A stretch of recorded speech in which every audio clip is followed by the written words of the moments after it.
I'm kicking off 2025 with an updated look at the Durham Region real estate market, and it's already shaping up to be an interesting year. In today's video, I'll walk you through the latest numbers for January 2025 and give you a snapshot of what's happening in the market right now. Plus, I'll share some insights from the Toronto Real Estate Board's market outlook, and of course, talk about how this could all impact you as a buyer or a seller.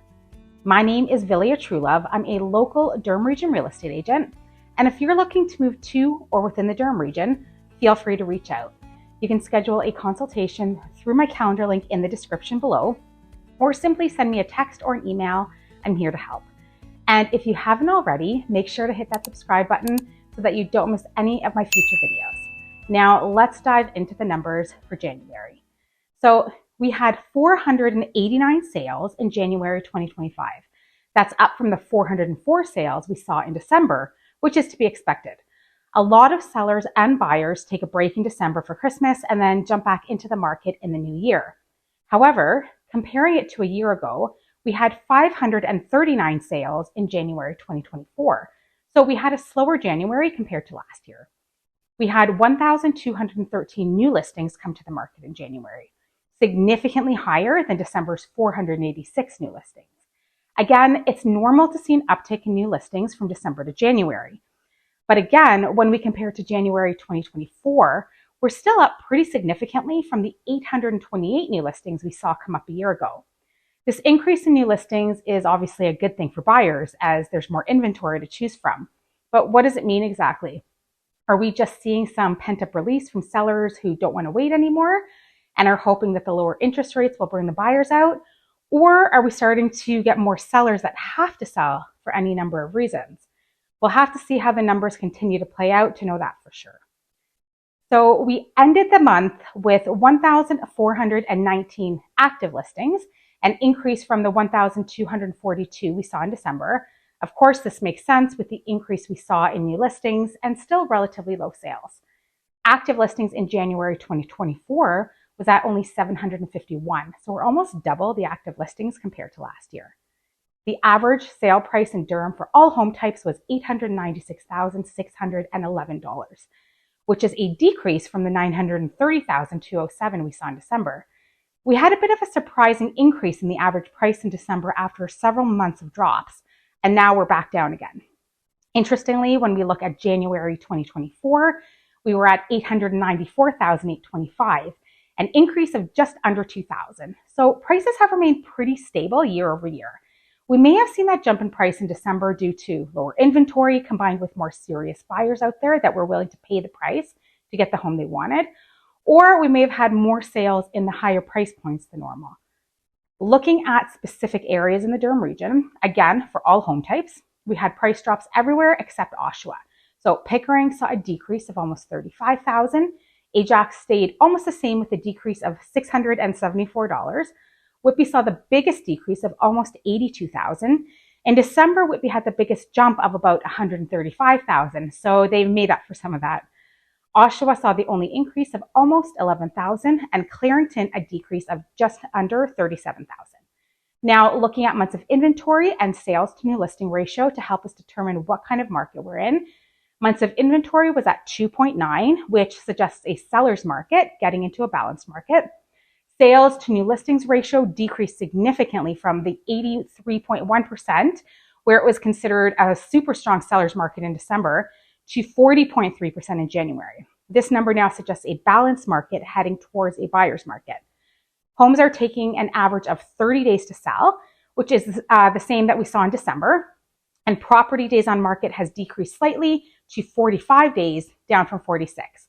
And that number combines all the days on market if a property is listed more than once. And properties are still selling for 100% sale to list price ratio on average. So most homes are still getting their asking price. So what does this all mean for you as a buyer or a seller? Strangely enough, though, we're seeing prices decrease and other numbers suggesting that it should be a lot easier for buyers right now, I've actually noticed quite the uptick in offer dates and multiple offer situations, something we hadn't seen much of at the end of 2024. And I'm seeing more sale prices that make me say, wow, I'm shocked they got that. And that's when we compare it to similar homes that had just sold a few weeks before that. This tends to be cases where, for whatever reason, that house gets 6, 7, 8 offers, and someone obviously just really wants that house. So I would say, for a buyer, prepare yourself for the possibility of multiple offers. However, we do have more inventory available than last year or even last month. And although it's still competitive in many areas and price points, you can still find a home that you can negotiate on. And knowing prices are staying pretty stable right now, you also don't need to go crazy. Even in multiple offers, offer a fair price and stick to what you're comfortable with. Of course, the question on every buyer's mind is, should you even be buying right now? I've had some buyers say to me that they're convinced that with what's going on in the world right now, that we're going to see a complete market crash. So they're waiting. Then I have other buyers in strong financial positions that are ready for home ownership, and they're actively looking. We have the possible tariffs looming over us, and people, rightly so, are concerned about what will happen with our economy. But at the same time, lower borrowing costs are making financing more affordable for many buyers. So, of course, as a real estate agent and not an economist, I can't tell you with any certainty what's going to happen over the next year with prices. I can tell you that right now, things are pretty stable. Looking at what's happening on a broader scale, the Toronto Real Estate Board's outlook for 2025 suggests a well-supplied housing market, which should keep annual home price growth in line with inflation. In other words, we're not expecting major price jumps, but rather moderate increases in the GTA over the course of the year. And so, as I often say, you have to look at your personal situation, your finances, your lifestyle. If you're ready for a home of your own, start the process with a buyer consultation. We'll go over all your questions and all the numbers in detail and see if it makes sense for you. You don't need to rush into anything or put yourself in a position where you're house poor, but people do buy and sell every day. So if it's right for you, then go for it. For sellers, you'll need to be strategic about how you price your home. With prices holding pretty steadily, it's important to assess the market value in your specific neighborhood. And of course, make your home stand out with staging, photography, and video.